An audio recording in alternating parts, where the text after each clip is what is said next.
Hello everyone, I am Arpit Sharma. I hope आपके term first के exams थे वो अच्छे गए होंगे। Do let me know in the comments how your exams went about. So today we are going to begin a chapter number 4, psychological disorders, and I am really sure that you will be able to understand it very nicely, very quickly. Stay tuned till the last. Distraction से थोड़ा दूर रहना है. So let's get started. Before proceeding further, we have to know about the meaning of psychological disorder. So what do you mean by psychological disorders? Psychological disorders are conditions characterized by abnormal thoughts, feelings and behaviors. अब जो abnormal behaviour है या abnormality, how do we define abnormality? ठीक है, abnormality को तो हम कैसे डिफाइन कर सकते हैं? लिटरली तो इसका मतलब होता है something that is away from normal. But how do we define normal? हमें क्या पता कि कौन सी चीज़ नॉर्मल है और कौन सी चीज़ एबनॉर्मल है। ये तो हमारी सोसाइटी ने कुछ नॉर्म्स बना दिए हैं, कुछ रूल्स बना दिए हैं, जिसकी वजह से हम जज करते रहते हैं लोगों को कि ये तो बड़ा एबनॉर्मल बिहेवियर है या फिर ये बड़ा नॉर्मल बिहेवियर है, right? So there for defining abnormality is a little difficult task.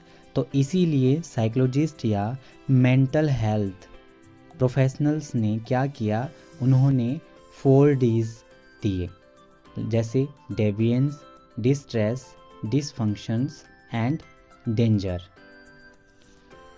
तो साइकोलॉजिस्ट ने क्या किया कि एबनॉर्मेलिटी को एक पर्टिकुलर डेफिनेशन तो हो नहीं सकती। जैसे मेंटल हेल्थ है, उसकी एक डेफिनेशन WHO ने भी दी है, राइट? बट एबनॉर्मेलिटी की एक डेफिनेशन नहीं हो सकती। That is why they come up with the 4 Ds: deviance, distress, dysfunction and danger, which attempt to describe abnormal behavior और abnormality। तो अब ध्यान से आपको सुनना है कि इन चारों का मतलब क्या होता है। Deviance, deviance is basically something is different, extreme और unusual.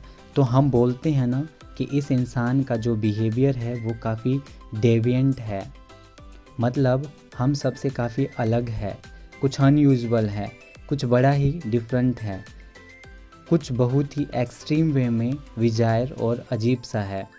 So that is your deviance. फिर आता है डिस्ट्रेस। डिस्ट्रेस का मतलब होता है कोई ऐसा बिहेवियर जो बहुत अनप्लीजेंट हो हमारे लिए या फिर किसी और के लिए, राइट? सो अगर हम एबनॉर्मल बिहेवियर को डिफ़ाइन करने की कोशिश कर रहे हैं तो abnormal behaviour may be deviant, that is away from how we usually behave, या फिर एबनॉर्मल बिहेवियर डिस्ट्रेसिंग हो सकता है उस इंसान के लिए जो एबनॉर्मल बिहेवियर प्रोड्यूस कर रहा है, और वो डिस्ट्रेसिंग हो सकता है उन लोगों के लिए भी जो उस इंसान के आसपास हैं। सो डिस्ट्रेस मतलब unpleasant to that person or to others were around that person, right? फिर आता है डिसफंक्शन। डिसफंक्शंस का मतलब होता है, जैसा कि नाम ही सजेस्ट कर रहा है, डिसफंक्शन दैट मीन्स फंक्शनिंग में कोई प्रॉब्लम आ रही है। सो एबनॉर्मल बिहेवियर को डिसफंक्शन इसलिए कहा गया है या इसलिए डिफाइन किया गया है because your abnormal behaviour interferes with the person ability to carry out their daily activities.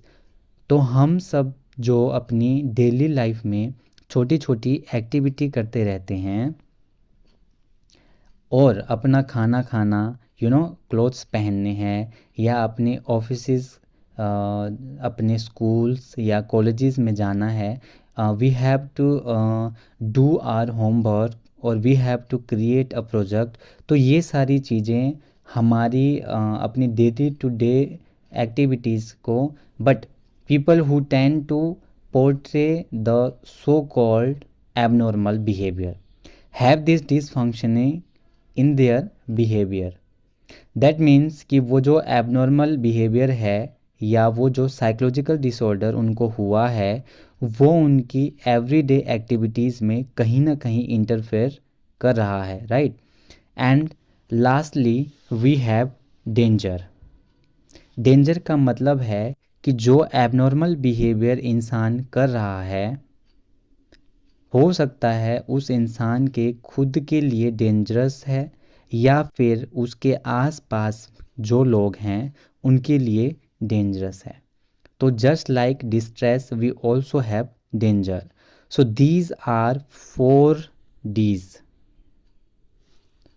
just like deviance, distress, dysfunction and danger. These are 4 Ds which attempt to describe abnormality, which describe to abnormality. I hope आपको ये चीज़ अच्छे से clear हो जानी चाहिए, right. अगर exam में अगर इस चीज़ में सब्जेक्टिव क्वेश्चन आ जाए तो you will be able to define, right. अगर किसी को कोई इसके रिगार्डिंग प्रॉब्लम है concepts of abnormality and psychological disorders में तो आप कमेंट बॉक्स में क्वेश्चन पूछ सकते हैं। Thank you.